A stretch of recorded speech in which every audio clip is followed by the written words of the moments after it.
My sister, 34F, and her husband, 36 male, just got married 3 months ago. I, 30F, was appointed Mo. I was so excited to help her plan her wedding and I took on most of the work since I was unemployed at the time and she's a doctor.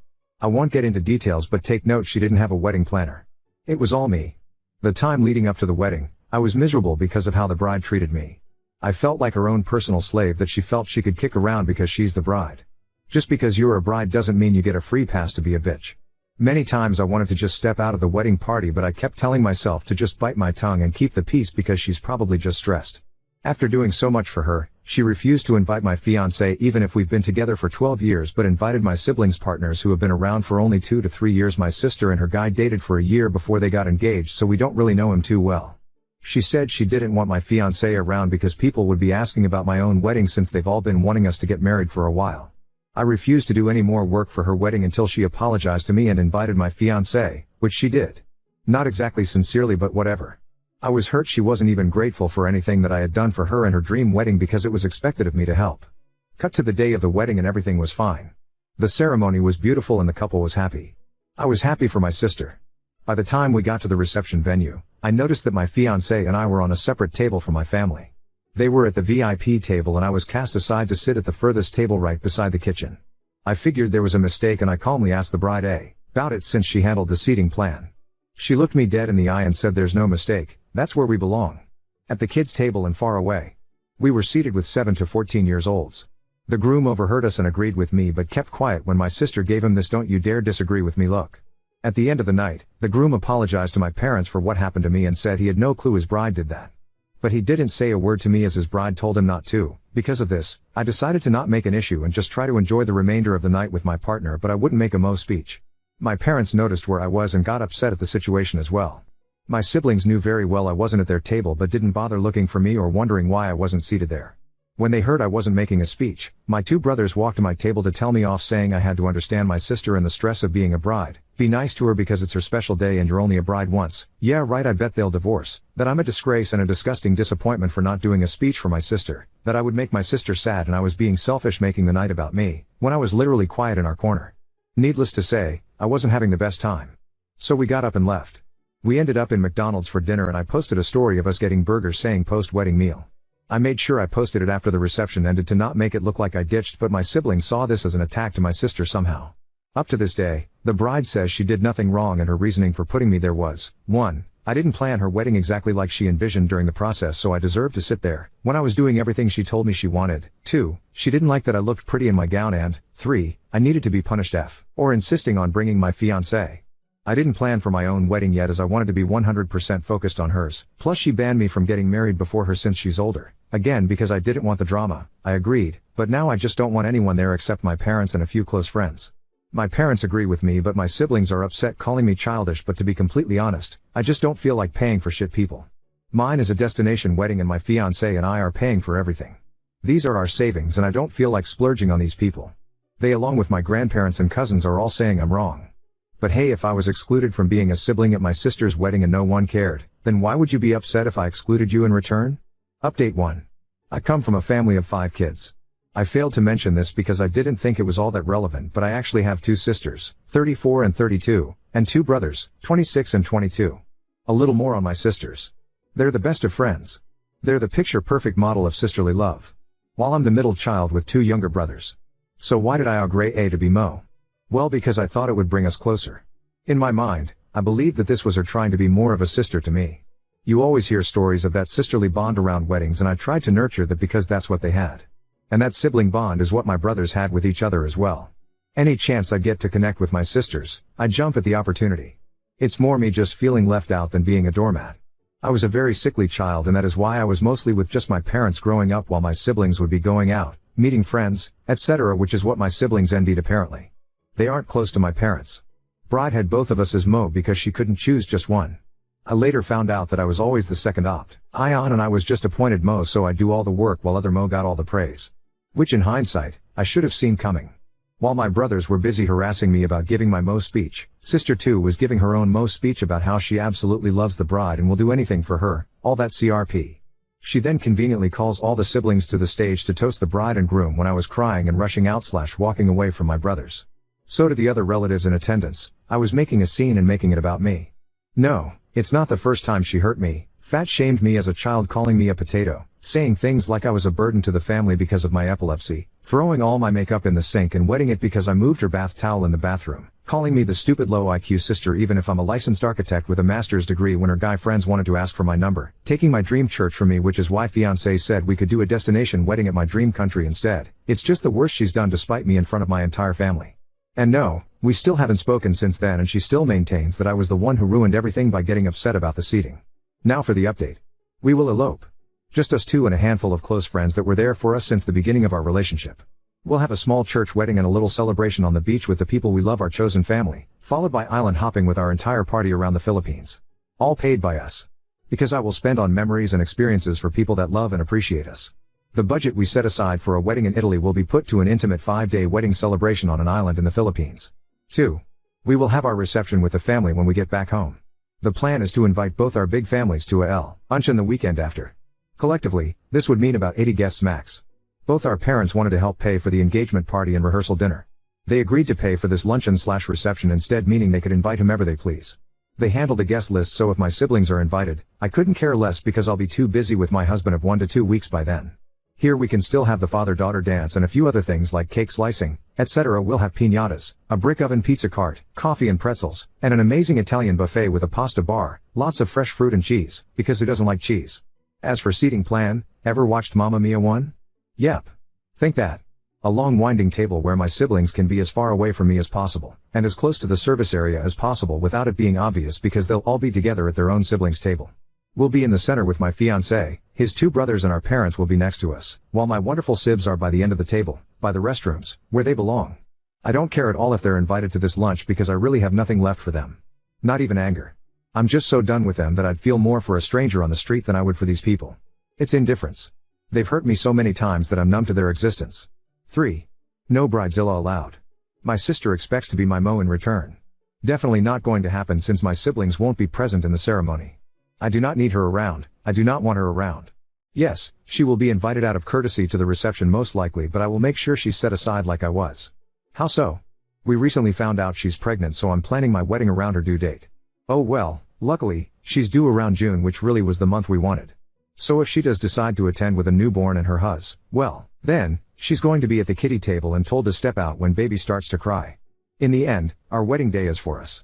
And eloping is the only way I feel like we could just sit and enjoy our special day together away from all my siblings and family issues. Then we get back, have a get-together lunch with some good food and good fun. Which is really all it is to me, a lunch. Luckily, fiancé's fam isn't as insane as mine is. Update 2. The wedding. I absolutely enjoyed wedding planning with my husband. Yay, if you ever decide to get married, do a small wedding. You'll live longer, I swear. We told our friends, and families, that we were pushing back the wedding and wanted to do a destination bachelor/bachelorette trip first. They had no idea we were actually getting married on this trip. We got to Boracay 3 days before everyone for summer's time. When friends arrived, we did all the fun island activities. The night before our wedding, we asked everyone to be up at 7 for breakfast and to dress up in tropical beach outfits for cute pics. We told them to pack this beforehand. Once everyone was there, husband told them we were to be married at 4 p.m. and this was actually an elopement.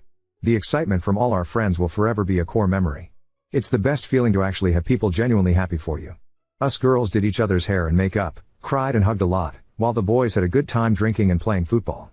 We had our phones and an old digital camera that we'd pass around, and that was it for our event photos. Surprises were our thing since we began dating, and it was just so sweet that we both thought to do the same for our wedding. I love flowers, but I didn't want to bother finding a supplier there. We did have someone help us with all the requirements, but that was it. I'd just get flowers for the luncheon instead. Well, my husband decided to speak to the hotel to surprise me. He knew my favorite flowers and made the prettiest bouquet ever. He also had the church filled, and I ruined my makeup ugly crying when I walked in. For my husband, he is extremely close with his brothers, so I made sure to fly them out to surprise him too. He needed his best men there and I was happy to have them. We said our I-dos, and headed to the hotel for dinner by the beach for a bottle fight. Google that now. It's so good, nothing fancy, but we were happy. The luncheon before the elopement, I sent my seating plan to our family GC because I didn't want them to make a scene on the day. Everyone thought these were the seating plans for our reception. Well, here's where my pettiness shows. My head table consisted of us, our parents, and my husband's brothers. All my siblings were at both ends of the long table. My favorite slap in the face though was a table for one way, I in the back tagged breastfeeding area with sister's name on the chair. She was livid. I simply said I was looking out for her. I expected she'd want some privacy. No hard feelings, just thinking ahead. My siblings refused to come because they saw my elopement as an act of disrespect, especially since my brothers-in-law were there. They called our relatives to tell them to not come. Some were upset I could do that to family and they did not agree with our union. I'm happy to report that FR 127 guests, only 58 were coming. So I cut my budget by over half. Sounds like a win to me. The venue was my husband's small family farm, which was so beautiful that I didn't need to spend much on decor at all. Music was just a Spotify playlist we made, photos, prenup, beach and lunch, were all by my friends, cake was baked by me and mom 2 nights before, flowers I bought myself from the morning market and arranged with my girls, my dress was just one I had in my closet. Food, we asked people to bring over potluck meals instead of gifts if they wanted to, we still had our pizza oven, pretzel cart and coffee bar that we paid for instead of a caterer. E-invites we, redesigned by us and sent via email. Since my siblings all didn't want to attend, only Bridezilla's hubby got an invite, with no option for A+1. Her C-section was scheduled a week before my wedding. Did she notice I planned for her to miss the luncheon? Yes. Yes, she did. It was magical. Us being so unaffected upset them even more. But I've come to realize that the louder you try to force people to side with your opinions and your narrative, then the more toxic, unhinged, narcissistic you are. No, I didn't need to go NC with them because they all decided to be NC with me. I didn't even need to try. Blessings left and right. For those blaming my parents, none of my siblings were neglected. If anything, they gave my sibs so much more time and freedom to compensate for all the attention I needed. Remember, these kids are grown-ass adults. My parents are seniors, they're tired. They told my siblings off for being gigantic gaping a-holes, but what else can they do really? Put them on timeout? Since both our parents wanted to pitch in, they helped us with a down payment on a house instead. In return, we surprised them with a 1-week vacation each to Amanfilo. We saved so much from our wedding and luncheon that we just wanted to show how much we appreciate their support and love. Lastly, any extra food and flowers were either taken home by guests or donated. That just made everything more special. Weddings are about love. Our favorite people were around to celebrate us, and we made sure to also celebrate the love we have for them. Our family, best friends, dogs, who were the stars of the show really. I fully embrace this life of peace, contentment and indifference for my siblings. No idea what they're up to. Sorry, they kicked me out of the GC and I only know my sister gave birth because bro-in-law messaged she did. Last thing I heard is they were still trying to badmouth my husband, but we really couldn't care less. We've moved on. Sucks for them they haven't. Now on to second story. 8th for ditching the rest of the backpacking group when I was their only ride. I, 22 male, and my friend from college, 27 male, were invited on a backpacking trip that was being organized by a friend of his who he had met while backpacking in Colorado the year before. The girl, Kaylee, 25F, who organized the trip had booked an Airbnb for us to all stay at the night after we got off the trail from a 3-day trek.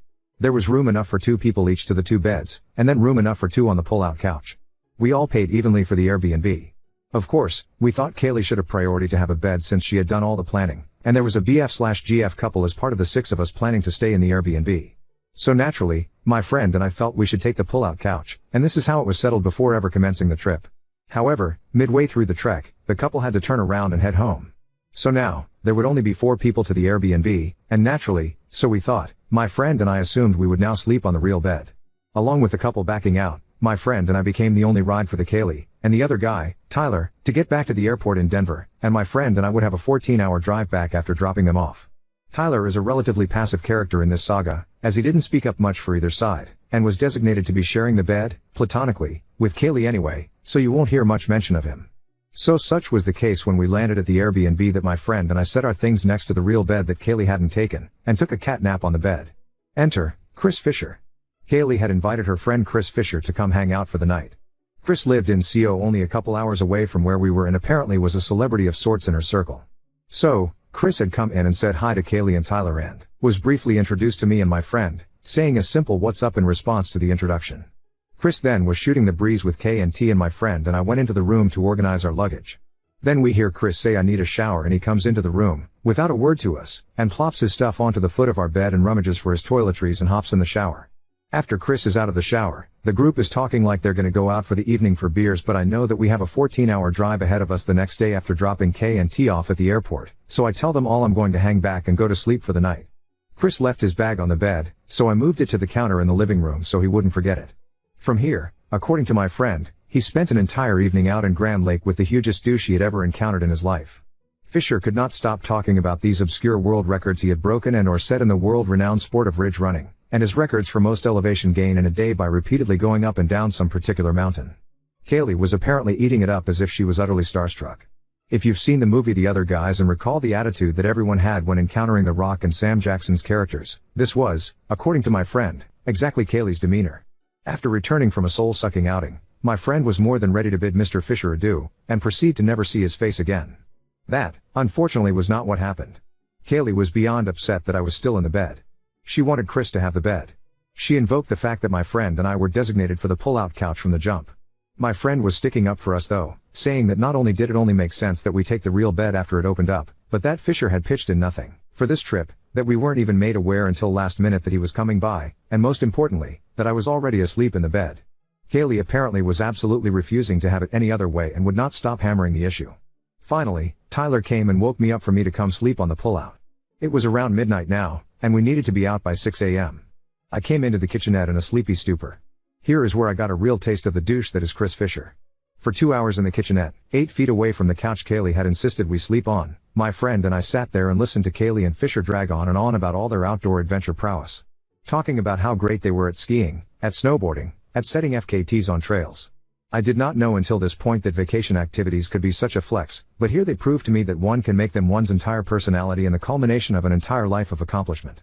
Looking back now, I should have piped up about how I went to Europe and hiked on the Matterhorn, but they surely would have retorted with how they had gone to Europe too, but even harder.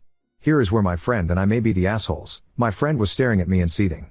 He hated the fact that they had woken me up, hated the fact that they kicked us out of our bed, and hated the insult to injury of them having the audacity to shoot the SHT for another 2 hours right by where my friend and I needed to be sleeping. About 1.5 hours in, as he seethes, he subtly gestures at me to look at my phone. I open my phone and read "Let's ditch these a-holes."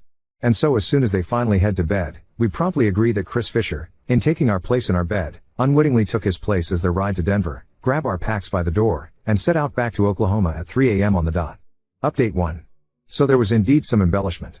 Chris asked for this, so no one try and blame me for making him and Kay look even worse.